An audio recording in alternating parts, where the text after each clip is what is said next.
Ibu, saudara-saudari, jumpa lagi bersama kami, tim Retreat Batam Oasis Center Rumah Retreat SSCC.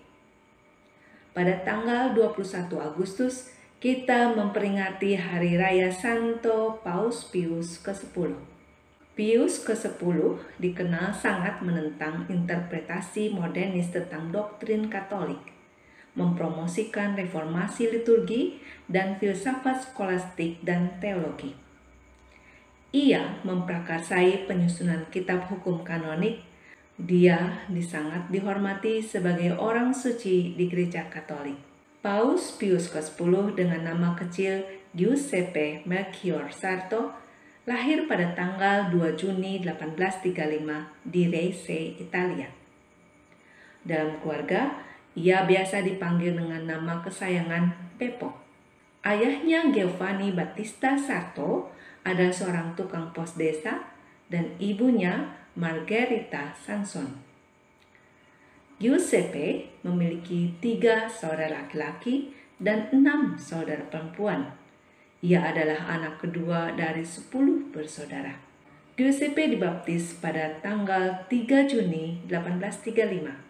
Orang tua Sarto mengajarkan cinta kasih kepada Yesus dan gerejanya kepada anak-anak mereka melalui teladan cinta kasih dalam rumah mereka. Melebihi segalanya, Sarto ingin menyerahkan hidupnya untuk membawa banyak orang ke surga. Ia rindu menjadi seorang imam. Dan untuk itu, ia dan keluarganya harus banyak berkorban agar ia dapat bersekolah di seminari. Dan itu bukan masalah baginya. Meskipun miskin, orang tuanya menghargai pendidikan, dan Giuseppe berjalan 3,75 mil ke sekolah setiap hari. Pada usia muda, Giuseppe belajar bahasa Latin dengan imam desanya dan melanjutkan studi di gimnasium dari Calte Franco Veneto. Pada tahun 1850, ia menerima penobatan dari Uskup Treviso dan diberi beasiswa untuk menghadiri seminari Padua, di mana ia menyelesaikan studi klasik, filosofis, dan teologisnya. Ketika usia 23 tahun, yaitu pada tanggal 18 September 1858, Sarto ditahbiskan menjadi imam. Dan Sarto ditugaskan di paroki Tombolo dan membantu Pastor Antonio untuk mengembalakan umat. Selama di sana, Sarto memperluas pengetahuan teologinya, mempelajari Thomas Aquinas dan hukum kanonik, sambil menjalankan sebagian besar fungsi pastor paroki yang sedang sakit keras saat itu. Pada tahun 1867, ia diangkat imam agung dari Salsan. Di sini, dia memulihkan gereja dan memperluas rumah sakit. Dananya berasal dari pengemisan, kekayaan, dan tenaganya sendiri. Pastor Sarto juga mengorganisir sekolah minggu untuk anak-anak dan menjadi pimpinan serikat pekerja di Venesia. Ia mengorganisir sekolah pada malam hari untuk orang dewasa dan mengirimkan kelompok kur paroki untuk belajar musik Gregorian. Pastor Sarto biasa memberikan segala yang ia miliki demi membantu mereka yang membutuhkan, sehingga semua orang mengasihinya.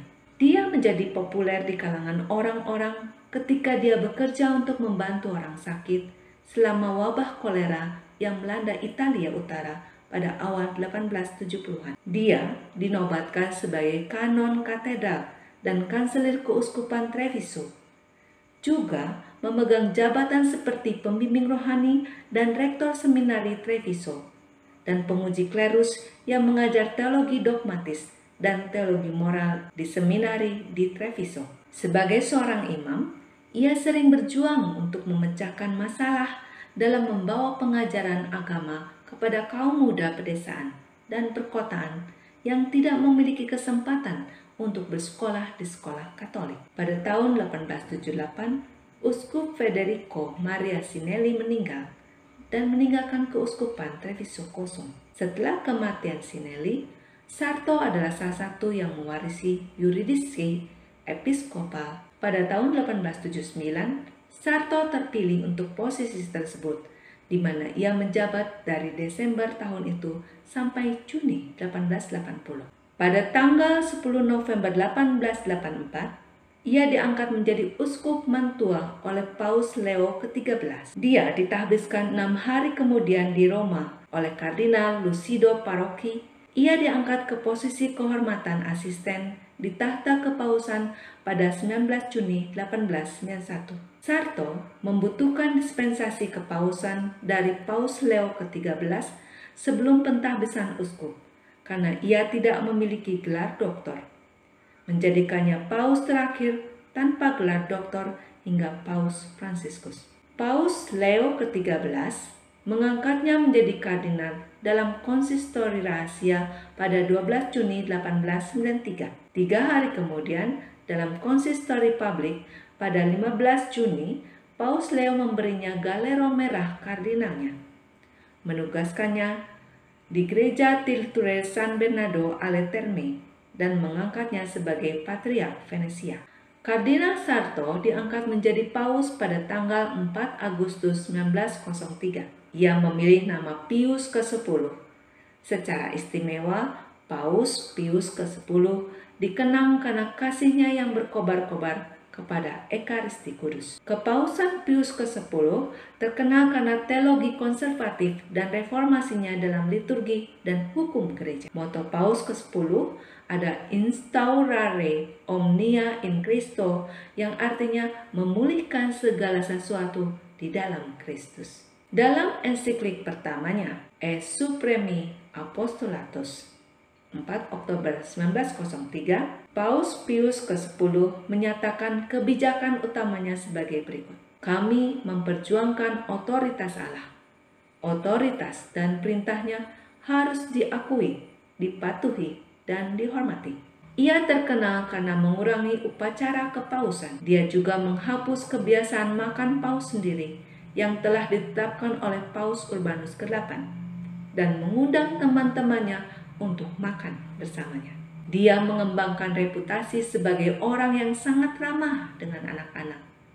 Dia membawa permen di sakunya dan untuk anak jalanan mengajar katekismus kepada mereka. Selama audiensi kepausan, dia akan mengumpulkan anak-anak di sekelilingnya dan berbicara dengan mereka tentang hal-hal yang menarik minat mereka. Pelajaran katekismus mingguannya di halaman San Damaso di Vatikan selalu memasukkan tempat khusus untuk anak-anak, dan keputusannya untuk mewajibkan persaudaraan doktrin Kristen di setiap paroki.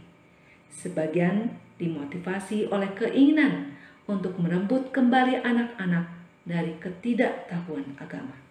Paus Pius ke-10 terkenal dengan reformasi dan teologi gerejanya. Yang pertama adalah pemulihan dalam Kristus dan Mariologi.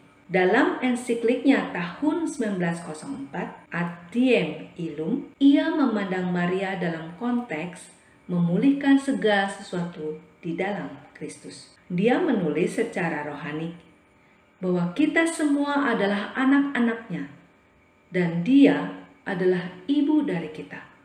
Oleh karena itu, Maria harus dihormati seperti seorang ibu.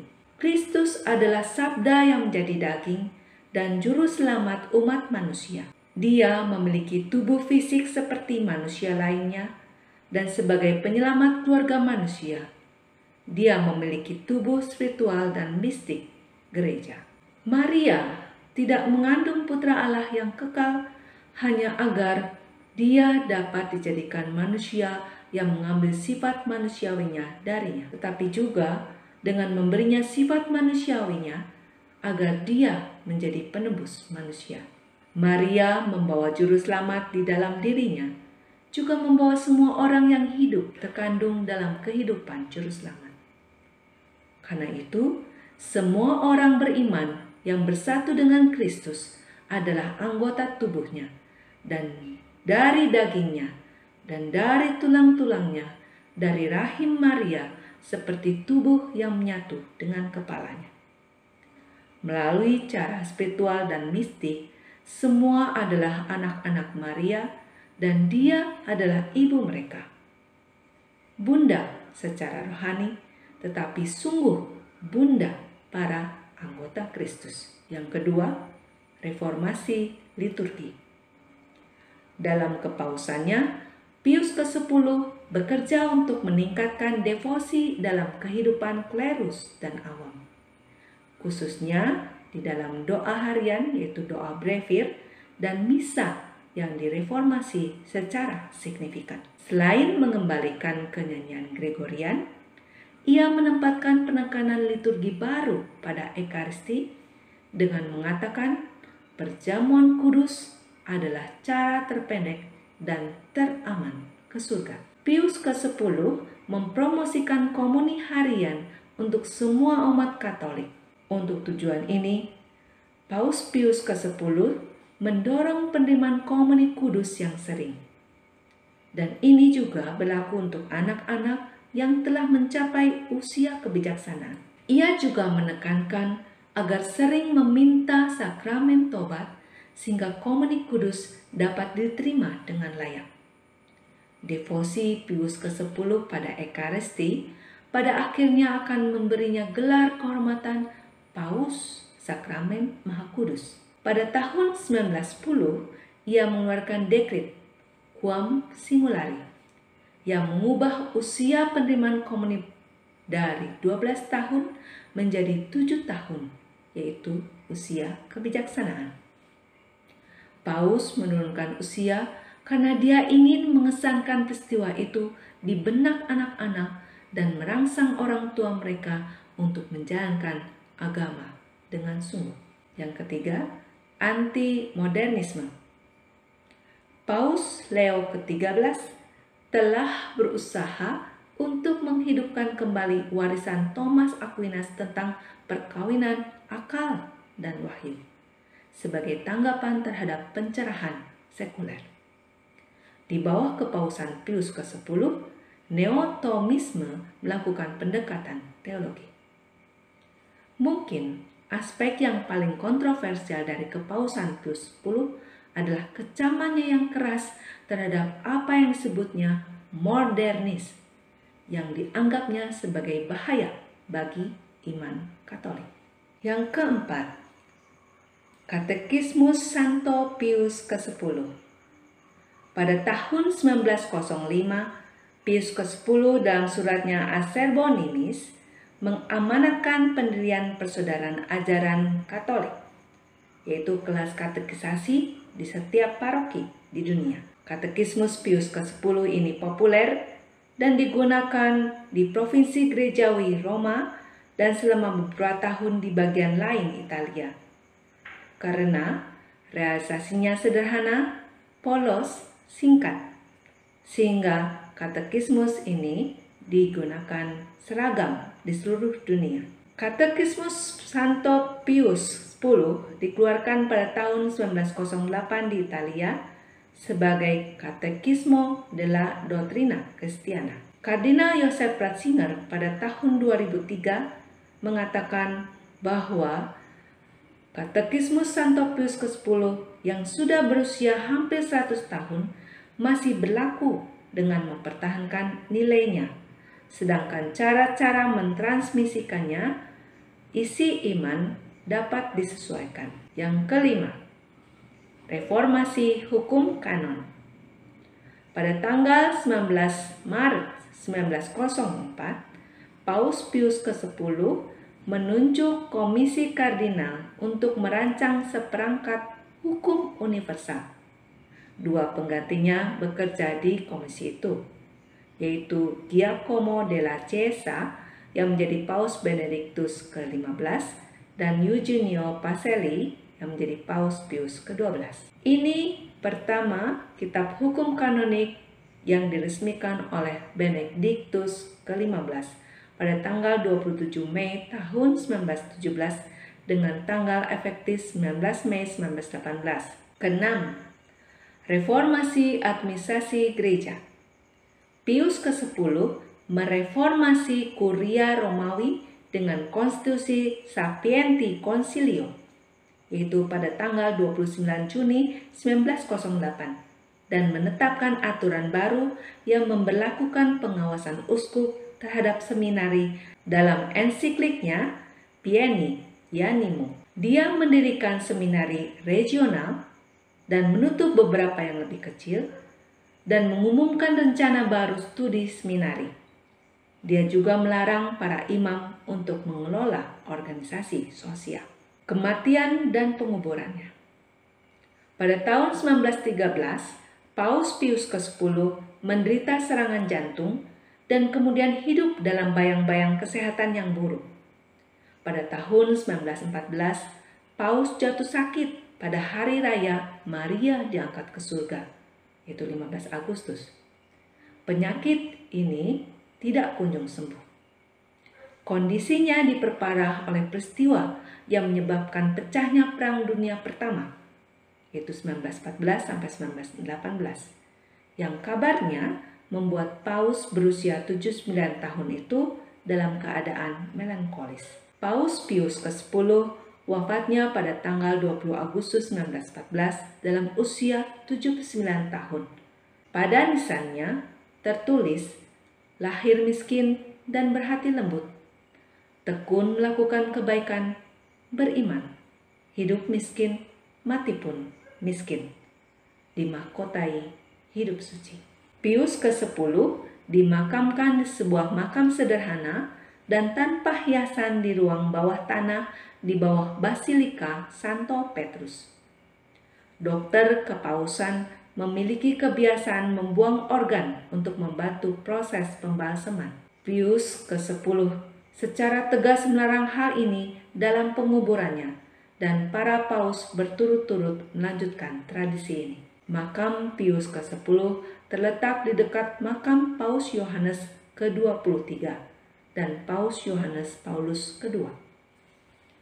Paus Pius ke-10 dikanonisasi oleh Paus Pius ke-12 pada tanggal 29 Mei 1954. Dan pesta namanya dirayakan setiap tanggal 21 Agustus. Terima kasih untuk Anda semua. Salam jumpa lagi dengan Batam Oase Center Rumah Retret SSCC. Salam sehat.